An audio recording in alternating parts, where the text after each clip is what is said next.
ہمارا خاندان یہ کیا ہے، گاؤں شہر یہ کیا ہے، تو پھر میری بات توجہ سے سن کر، میری بات مان کر میری اتباع کرو، رکاوٹیں میرے راستے میں کھڑا نہ کرو، بول کر پیغمبر صلی اللہ علیہ وسلم فرماتے ہیں۔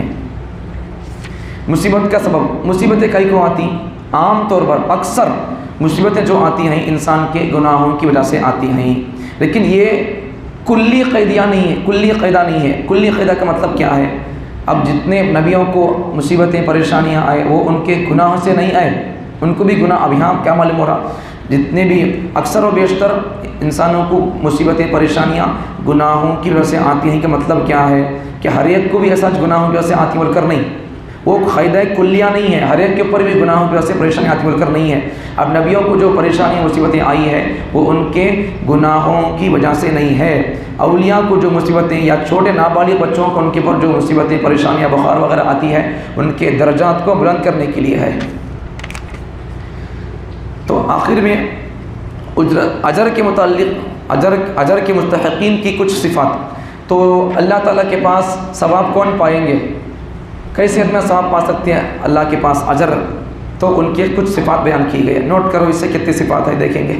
تو یہ صفات ہو تو اللہ کے پاس ہمیں ثواب پا سکتے، ورنہ کیا بھی نہیں ہے، چپکے نماز کو علیہ سو، تو یہ یاد رکھو اسے۔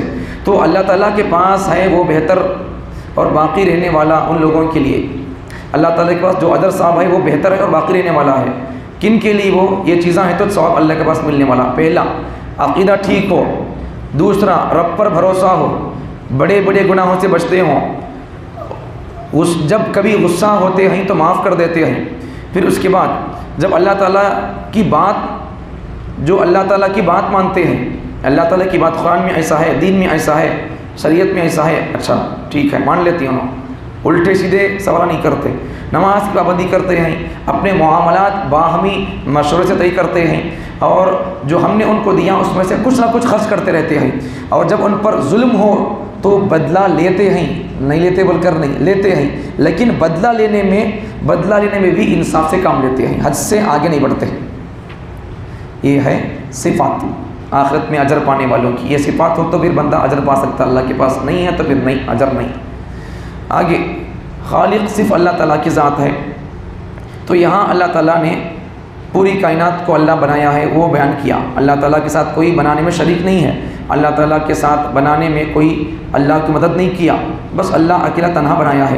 انسانیت کی تخلیق کو بھی اللہ بیان کیا، اولاد دینا، کسی کو اللہ بچہ دینا، بچی دینا، لڑکا دینا، لڑکی دینا، یہ سب چیزیں ہیں نہیں، اللہ کے اختیار میں ہیں، وہ اللہ بیان کر رہا، لیکن یہاں جو آیت میں ہے نہیں، اللہ کیا بیان کر رہی بولو، پہلے اللہ تعالیٰ لڑکی دینا اللہ بیان کر رہا، لڑکی بھی دیتا ہے اللہ دیتا ہے، لڑکا دیتا ہے اللہ دیتا ہے، کسی کو کوئی نہیں دیتا بچہ، ایک بچہ بھی نہیں دیتا ہے اللہ تعالیٰ، بانجھ نہ دیتا ہے تو وہ بھی اللہ کی طرف سے ہوتا ہے، لڑکی ہونا اللہ کی طرف سے، لڑکا ہونا اللہ کی طرف سے، اور کچھ بھی نہ ہونا یہ بھی اللہ کی طرف سے ہے۔ تو یہاں قرآن مجید کے آیت کے مطابق، ترتیب کے مطابق دیکھیں گے تو جن کے گھر میں پہلے بچی پیدا ہوتی ہے سمجھو کہ وہ قرآن مجید کی ترتیب کے مطابق ہوا ہے، ان کے گھر میں سسٹم نظام، تو اس لیے اسے خوش ہونا چاہیے، میرے گھر کے اندر اللہ کے قرآن کے ترتیب کے مطابق پہلی بچی پیدا ہوئی بول کر اسے خوش ہونا چاہیے، منہ چھوٹا نہیں کرنا چاہیے۔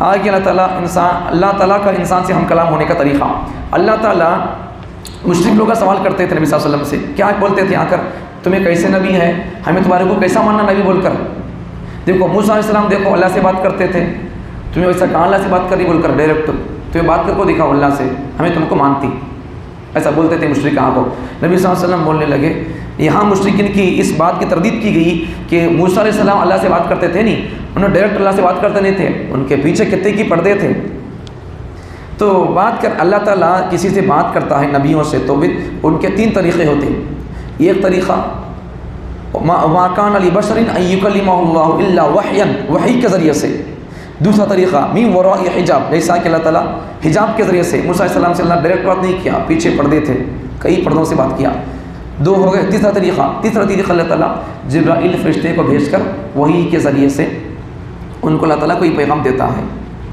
تو وحی الہام کے ذریعے سے دل میں کوئی بات ڈال کر یا پردوں کے پیچھے سے صرف آواز آتی ہے، اللہ کی تصویر نہیں دستی، صرف آواز آتی رہتی ہے، دل میں بات ڈال کر یا پھر اللہ کی آواز آتی ہے یا پھر جبرائیل کے ذریعے سے اللہ تعالیٰ پیغام بھیجتا ہے۔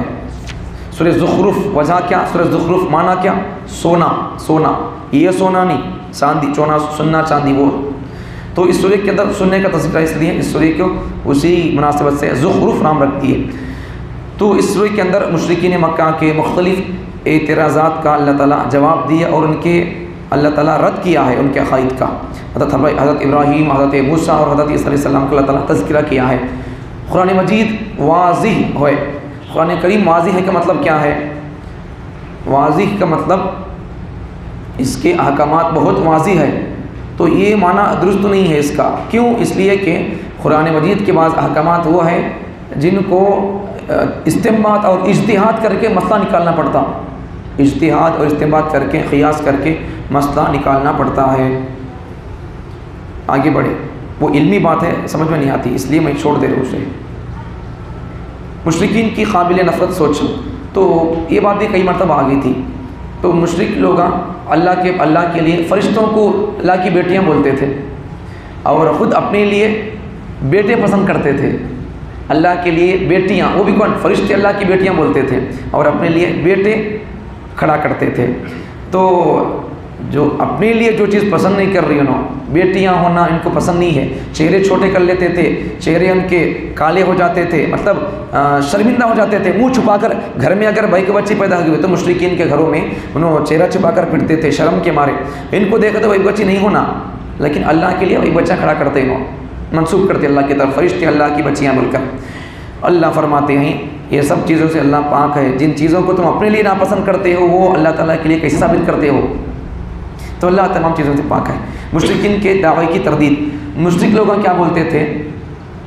مشرک لوگ جب انہیں اللہ تعالیٰ کی توحید کی دعوت دی جاتی تو وہ اپنے دین کے صحیح سمجھتے ہوئے کہتے تھے دیکھو ہمیں نبی صلی اللہ علیہ وسلم نبیاں ان کو بلاتے تھے توحید کی طرف، اللہ کی طرف. تو انہیں بولتے تھے ہمیں صحیح دین پر 600، ہمارے باپ دادا جو دین پر تھے ہمیں وہی دین پر ہے سو، اور انہوں سچے دین پر تھے، ہمیں ان کے نقش قدم پر چلتے ہوئے ہمیں صحیح راستے پر ہے بول کر بولتے تھے.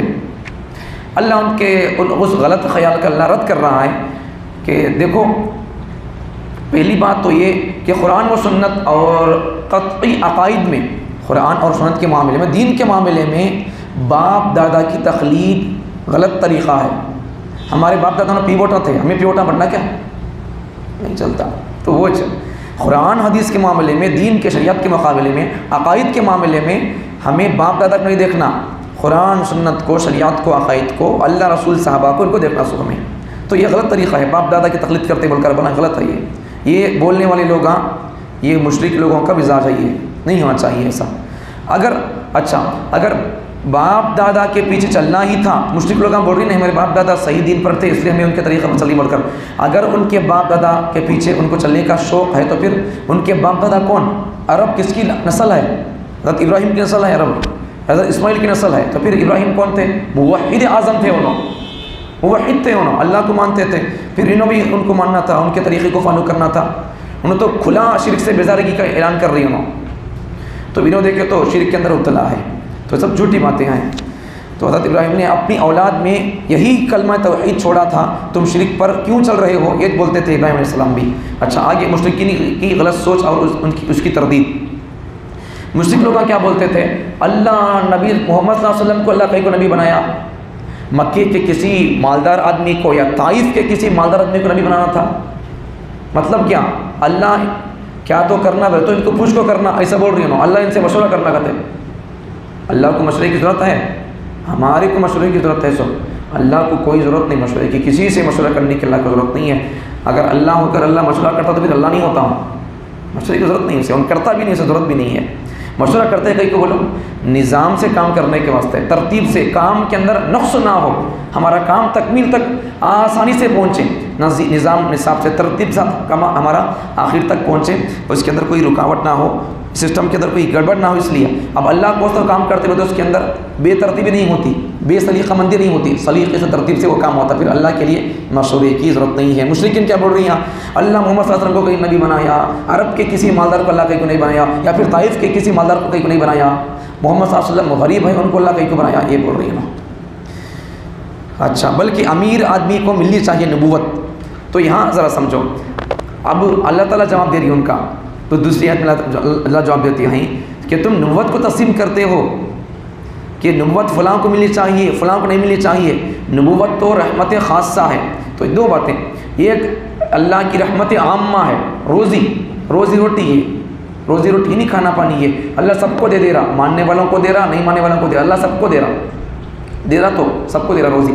وہ عام چیز ہے روزی روٹی، اللہ وہ سب کو دے رہا. اب وہ عام چیز ہے اور وہ روزی اللہ کے پاس اس کی کوئی حیثیت اور وقت نہیں ہے.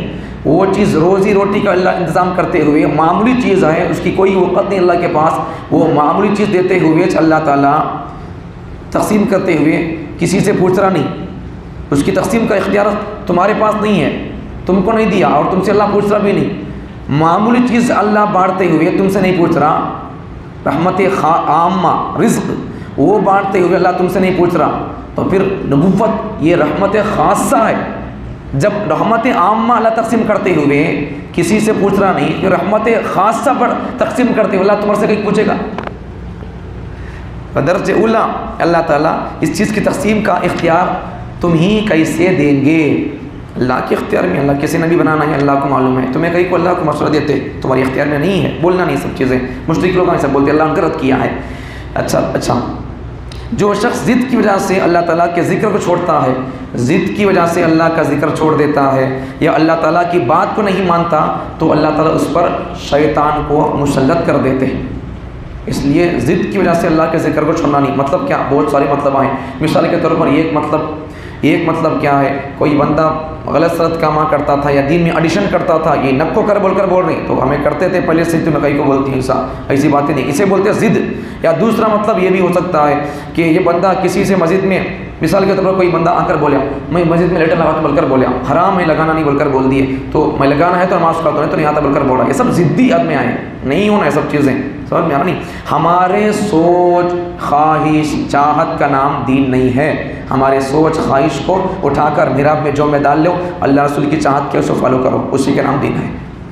تو وہی تو آدمی ضد کی وجہ سے نمازیں نہیں پڑھ رہا، مسجد کو نہیں آتا، یا ذکر نہیں کر رہا، ذکر چھوڑ دے رہا، یا اللہ تعالیٰ کی بات نہیں مان رہا، تو اللہ تعالیٰ کیا کر دیں گے؟ پہلا نقصان شیطان کو اللہ اس پر مسلط کر دیں گے. دوسرا نقصان پھر وہ شیطان اسے نیکی کی طرف نہیں آنے دیتا، روکتا رہتا اسے. شیطان اس کا دوست بن جائے گا اور اس کو سیدھے راستے سے ہٹاتا رہے گا شیطان. اب وہ بندہ کیا سمجھتا رہتا؟ میں صحیح راستے پہ ہوں بول کر سمجھتا رہتا ہوں، لیکن حقیقت میں شیطان اسے ہدایت سے باہر کر دیتا رہتا، اسے گمراہ کرتا رہتا. تو اس لیے سبق کیا ہے ہمارے لیے یہاں سے؟ بولو شیطان ہم پر مسلط نہیں ہونا. بولتے کیا کرنا؟ ہمیں پہلا کام ذکر زیادہ کرتے رہنا، اور دوسرا آدمی کے اندر ضد نہیں رہنا. تیسرا اللہ تعالیٰ کی بات کو ماننے کا مزاج رہنا، چاہے وہ بات چھوٹا بچہ بولے، چاہے وہ بات بڑا آدمی بولے، اللہ کی بات ہے تو سمجھ لینا، اسے سن لینا چاہیے. یہ تین باتیں ہوں گے تو پھر شیطان پر مسلط نہیں ہوگا، ہمارا ایمان سلامت رہے گا، ہمیں ہدایت پر رہیں گے. ورنہ پھر ہمیں ذکر چھوڑ دیے، ضد میں ہے، اللہ کی بات نہیں مان رہے، تو پھر ہمارے شیطان مسلط ہو جائے گا، شیطان ہمارا ساتھی اور دوست بن جائے گا، اور ہمیں اپنے حساب سے سمجھتے تھے ہمیں صحیح راستے پر ہے بول کر، لیکن حقیقت میں ہمیں کب کی گمراہ ہو گئے رہتے ہیں. تو اس لیے چیزیں کرنا چاہیے، ذکر اور ذکر کرتے رہنا، ضد چھوڑ دینا، اللہ کی بات کو ماننا، یہ تین کام کرنا. سابقہ نبیوں سے پوچھنے کا مطلب نبی صلی اللہ علیہ وسلم پہلے کے نبیوں سے ان کی صحیفوں اور کتابوں کے بارے میں، ان کی کتابوں کا کچھ حصہ باقی ہے، اس میں آپ دیکھیں تو اس کا مطلب کیا ہے. تو نبی صلی اللہ علیہ وسلم معراج کے موقع پر نبیوں سے ملاقات ہوئی تو اس وقت نبی صلی اللہ علیہ وسلم پوچھے کیا کبھی بھی ہمیں لوگوں کو بولے گا اللہ کے علاوہ دوسرے معبود بنائے تھے، ہمیں اللہ کے علاوہ کسی اور کو معبود بنائے تھے کیا، اس کی ہم عبادت کرے تھے کیا، نہیں کرے. یہ اللہ تعالیٰ کے نبی معراج میں نبیوں سے پوچھے. موسیٰ علیہ السلام کا قصہ بیان کیا گیا، ایک کافر کے اعتراض کا جواب. اچھا یہاں یہ آیت سیم آیت 17 پارے میں آئی تھی. شرک کرنے والے کو اور جس کا شرک کیا جا رہا، شرک کرنے والا بندہ اور جس کا شرک ہو رہا بت، اس کا دونوں کو اللہ تعالیٰ جہنم میں ڈال دیں گے. جب یہ آیت نازل ہوئی تو ایک بندہ آ کر نبی سے اعتراض کرنے لگا، یہ آیت کا جواب میرے پاس ہے. تو کیا جواب ہے؟ دیکھو عیسائی لوگ بھی عیسیٰ علیہ السلام کو انہوں بھی پوجا کرتی ہیں تو ان کی خدا بنا لے کو ان کو پرستش کرتی ہیں، تو عیسیٰ کی بھی اللہ جہنم میں ڈالتا کیا بول کر اعتراض کرنے لگا بندہ. تو اللہ تعالیٰ جواب دے رہی کہ اس پر مشرک لوگ خوش ہو گئے. اب دیکھو ایک سوال کر دیا، نبی کا منہ بند ہو گیا، نبی کے پاس جواب نہیں رہا، نبی کو خاموش کر دیا ایسا بول کر مشرک لوگ خوش ہو گئے.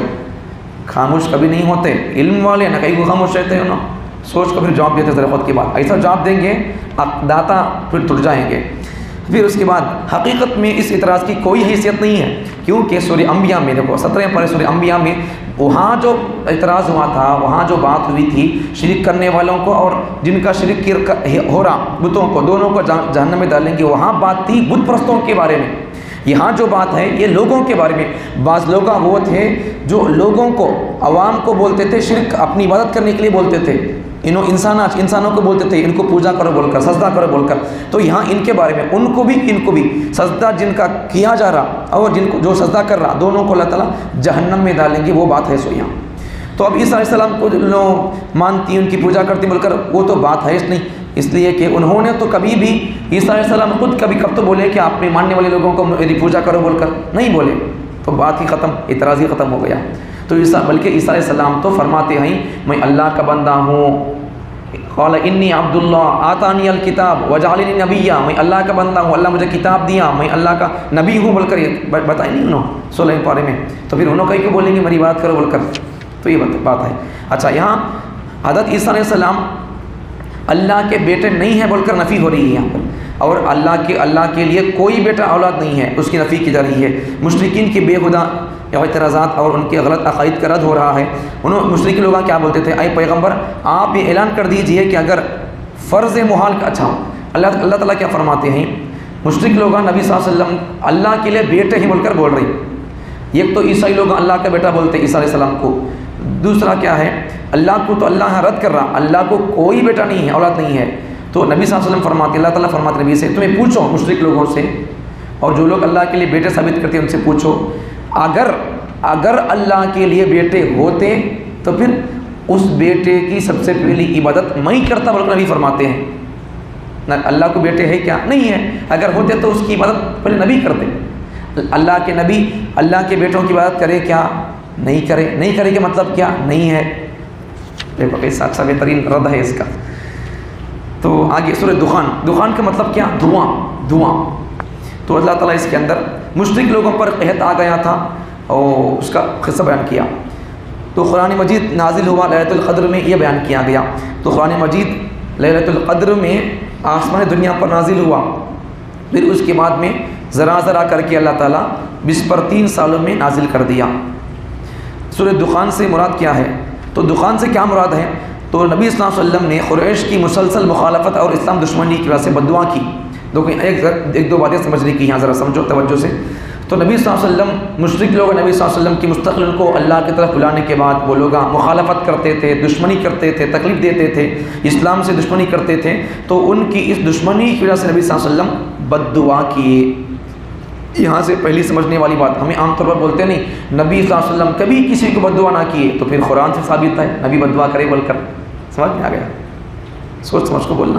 تو نبی صلی اللہ علیہ وسلم بد دعا کی تو مکے پر سخت قحط آ گیا، ایسا قحط آ گیا لوگ ہڈیاں کھانے لگے، ہڈیاں مردارہ کھانے لگے، بہت سخت قحط آ گیا تھا، مجبور ہو کر تکلیفہ میں لوگ ہڈیاں کھانے لگے اور مردار کھانے لگے، ایسے مجبور ہاتھ آ گئی تھی۔ اب لوگ آسمان کی طرف دیکھتے تھے اٹھا کر، اب بھوک پیاس پیٹ میں کیا نہیں تو کیا ہوتا، آنکھیں کمزور دکھتے نہیں، تو ہم آنکھیں کمزور رہ کر آسمان میں دھوئیں کا سرکہ نظر آتا تھا۔ تو لوگ آ کر نبی صلی اللہ علیہ وسلم سے بولتے تھے کہ دیکھو، نبی صلی اللہ علیہ وسلم سے بولتے تھے تمہیں اللہ سے دعا کرو، تمہیں اللہ کے نبی ہے، تمہیں دعا کرو اللہ سے، یہ ہماری حالت، یہ قحط چل گیا تو ہمیں تمہارے کو مان کو تمہارے پر ایمان لاتی بولتے تھے۔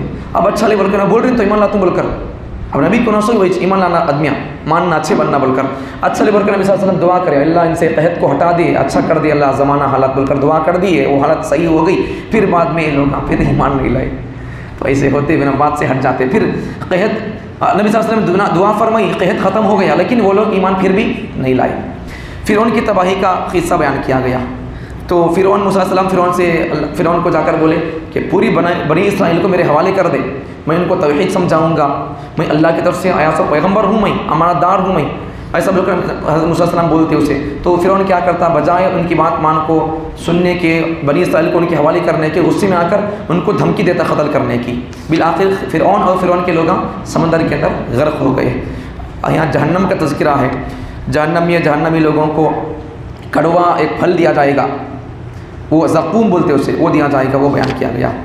اس کا وہ پھل بھی عجیب رہتا دیکھنے کے اعتبار سے، اور اس کا مزہ بھی الگ رہتا ہے، ٹھیک نہیں رہتا ہے، وہ بیان کیا۔ اب جہنم کا تذکرہ ہو گیا نہیں، جہنم والوں کا، پھر جنت والوں کا تذکرہ۔ اللہ جنت والوں کو کیا کیا دے گا؟ جنت والوں کو جنت میں اللہ تعالیٰ متقین کے لیے انعامات کا ذکر ہے۔ متقین ایسی جگہ پر امن کی جگہ میں ہوں گے، باغات میں ہوں گے، چشموں میں ہوں گے، باریک ریشم پہنیں گے، موٹا ریشم پہنیں گے، اور آمنے سامنے بیٹھیں گے، اور خوبصورت آنکھوں والی حوروں سے ہم ان کی شادیاں کریں گے۔ اللہ تعالیٰ سب کو عطا فرمائے۔ سورہ جاسیہ، جاسیہ کا معنی کیا ہے؟ گھٹنوں پر بیٹھنا، ایسا گھٹنوں پر بیٹھنا ایسا۔ قیامت کے دن مختلف مراحل سے اللہ تعالیٰ گزاریں گے انسانوں کو۔ اب یہ پل صراط سے گزرنا وہ سب چیزیں ہیں نہیں ہے، یہ سب چیز مختلف مراحل سے گزریں گے۔ تو ایک مرحلہ ایسا بھی ہوگا، سخت مرحلہ، کہ وہاں لوگ ایسا گڑیوں پر بیٹھیں گے، اسے بولتے جاسیہ، سورہ کا نام جاسیہ۔ تو کیا مطلب اس کا؟ تو قیامت کے دن لوگ ایسا بیٹھ جائیں گے، خوف سے ایسا بیٹھ جائیں گے، گھٹنوں پر بیٹھ جائیں گے۔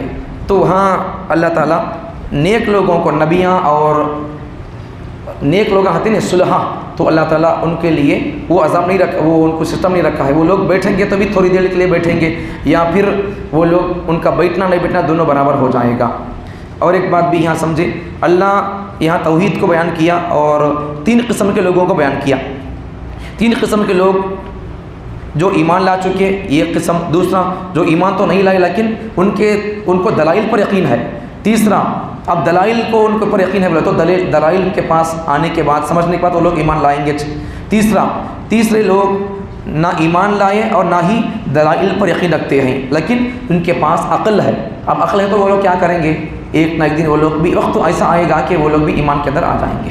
یہ 3 لوگوں کا تذکرہ کیا، یہ 3 لوگ کامیاب لوگ۔ اس کے بعد پھر اللہ تعالیٰ نے شریعت کو پورا دین، ایک منٹ، بنی اسرائیل کا اللہ تعالیٰ تذکرہ کیا، بنی اسرائیل کا اللہ کتاب دیا، حکومت دیا، نبوت دیا، پاکیزہ روزی دیا، احکامات دیا تھا۔ اس کے بعد بھی وہ لوگ حسد کی وجہ سے، ضد کی وجہ سے آپس کے اختلاف کے اندر پڑ گئے۔ اس لیے آپس کے اختلاف کے اندر پڑنا نہیں، پھر امت میں توڑ آ جائے گا۔ تو قیامت کے دن اللہ تعالیٰ ان کے درمیان فیصلہ کریں گے۔ اب یہاں نبی صلی اللہ علیہ وسلم سے اللہ فرما رہے ہیں، اے پیغمبر، ہم نے آپ کو دین کی ایک خاص شریعت پر رکھا ہے، لہٰذا اسی کی آپ پیروی کریں اور لوگوں کی خواہشات کے پیچھے اپنا چلیں جو حقیقت کا علم نہیں رکھتے۔ تو دیکھو اب شریعت بنیادی طور پر جو 2 چیزوں کا نام ہے، دین، اسلام، شریعت، یہ کیا ہے بولو؟ 2 چیزوں کا نام ہے۔ یہ نئی بات ہے، آج سن لو، اسے ذرا نوٹ کر لو۔ نئی بات کیا ہے آج کے لیے؟ شریعت بنیادی طور پر 2 چیزوں کا نام ہے، ایک عقائد، دوسرا مسائل۔ اب عقائد، پہلے کے نبیوں کے عقائد بھی سیم اور ہمارے نبی کے عقائد بھی سیم۔ عقائد میں کوئی بھی کیا بولتے اونچ نیچ نہیں ہے، عقائد سب کے برابر ایک ہی چیز، لیکن مسائل میں الگ ہو سکتا ہے۔ مسائل میں ان کے مسائل، پہلے کے نبیوں کے مسائل الگ ہو سکتے ہیں اور ہمارے مسائل الگ ہو سکتے ہیں۔ یہ بات بیان کی۔ شریعت بنیادی طور پر کتنے چیزوں کا نام ہے بولو؟ 2 چیزوں کا نام ہے، ایک ہے عقائد، دوسرا ہے مسائل۔ اب عقائد کے اندر، یہ بھی ایک علمی بات، عقائد کے اندر کبھی اختلاف نہیں ہوگا۔ اب پہلے نبیوں کے اندر عقائد تھے، اب ہمارے نبی کے بھی عقائد ہے، تو پھر دونوں کے عقائد میں کوئی فرق نہیں ہے۔ اب عقائد کے اندر اختلاف نہیں ہوگا۔ عقائد کے اندر اختلاف کا مطلب کیا ہے؟ عقائد کے اندر اختلاف کا مطلب، اگر ایک اللہ نہیں ہے، 2 اللہ ہے بول کر بول سکتے کیا؟ نہیں، پھر اللہ کو بیٹا ہے بول سکتے کیا؟ بعض جانے ہے اللہ کو بیٹا ہے بول رہی ہیں، یا پھر بعض جانے نہیں بول کر بول رہی ہیں، ایسا ہے کیا؟ عقائد کے اندر اختلاف نہیں ہوگا، مسائل کے اندر اختلاف ہو سکتا ہے، مسائل کے اندر اختلاف ہو سکتا ہے۔ اب حدیثوں کے اندر بھی ہے، نماز کے اندر 3 حدیثیں، ہاتھ باندھنے کے اندر، یہاں تک بھی ہاتھ اٹھانے کا ہے حدیث کے اندر، کانوں کے تک بھی ہے، سینے تک بھی ہے، کندھوں تک، سینے تک اور کانوں تک، سمجھ میں گا؟ سینہ، کاندھے، کان، تینوں تک اٹھا کر ہاتھ بننے کا یہ حدیثوں کے تذکرہ ہے۔ تو یہ سب مسائل کے اندر اختلاف ہو سکتا ہے، لیکن عقائد کے اندر اختلاف نہیں ہوگا۔ اچھا، بعض مسائل جو منسوخ نہیں ہوئے پہلے کے نبیوں کے، وہ مسائل بھی ہماری امت کے اندر موجود ہے۔ جو مسائل وہ منسوخ ہو گئے، اللہ اسے نکال دیا، تو وہ مسائل اس امت کے اندر نہیں رہیں گے۔ اچھا، آخری بات ہے قیامت کی ہولنا کیا، دیکھو ابو بیان کیا، قیامت کے دن مختلف مراحل سے گزرنا پڑے گا۔ ایک مرحلہ ایسا بھی آئے گا کہ لوگ وہاں کے ہولناک مناظر دیکھ کر گھٹنوں کے بل گر جائیں گے، اور انہی نام اعمال کی طرف بلایا جائے گا، اور دنیا میں کیے ہوئے اعمال کا بدلہ دیا جائے گا۔ نبیوں اور بہت سارے صلحاء، نیک لوگ، اولیاء رحمہ اللہ بھی گھٹنوں کے بل بیٹھیں گے، لیکن ان کا بیٹھنا اتنے کم وقت کے لیے ہوگا کہ جو نہ ہونے کے برابر ہوگا۔ نبیاں اور نیک لوگ گڑیاں پر بیٹھیں گے بولے تو وہ بہت بہت کم وقت کے لیے بیٹھیں گے، نہیں ہونے کے برابر وہ، اور یا پھر ان کا بیٹھنا اللہ کے خوف سے نہیں ہوگا بلکہ اللہ کی عظمت کی وجہ سے ہوگا، ٹھیک ہے؟ تو قیامت کی بہت خطرناک مناظر اور ہولناک رہے گا، اس لیے اللہ سے دعا کرتے رہنا، نیک عمل کر لیے تو پھر بچ جاتے ہیں انشاءاللہ۔ اللہ تعالی ہم تمام کو نیک عمل کر کے آخرت کی تیاری کرنے کی توفیق عطا فرمائے۔ سبحان